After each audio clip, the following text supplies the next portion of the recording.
There's an awful lot of talk about love in the second reading in the gospel today. I can't help but think about that song, "They will know we are Christians by our love."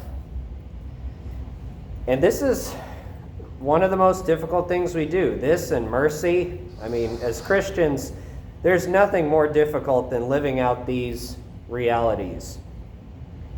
I remember vividly 3 years ago hearing these readings and being personally struck because I was dealing with certain people in my life they were very difficult to love. And Jesus knows better than anyone else what love looks like.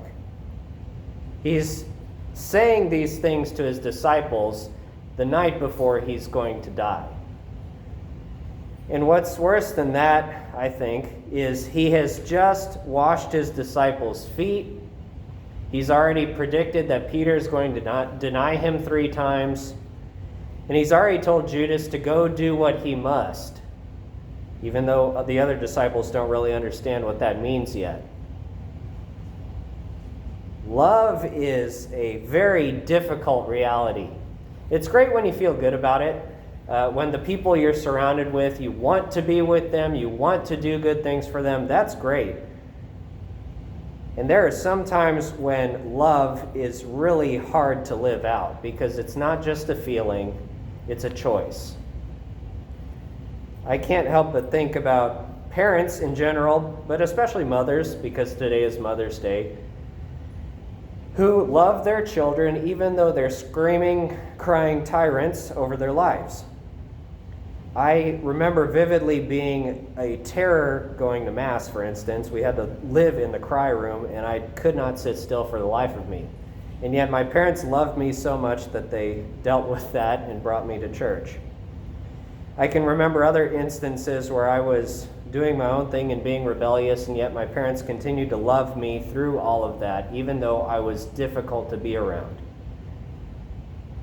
No greater love has this than to lay down your life for your friends.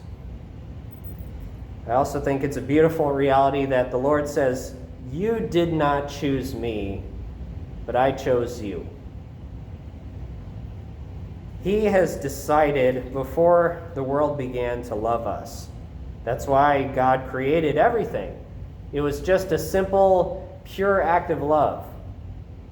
Not because he needed anything else or he needed us to give him praise and worship, but just because he loves.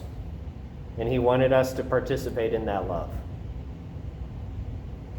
So friends, I hope more and more we grow into that same love that the Father, that Christ has bestowed on us, that hopefully, ideally, we saw in our parents, or at least in other people that we've run into in our lives who have loved us for no other reason than the fact that they wanted to, that they chose to. Not because of anything that we've done, but because we're lovable. May God's love continue to grow in each one of us.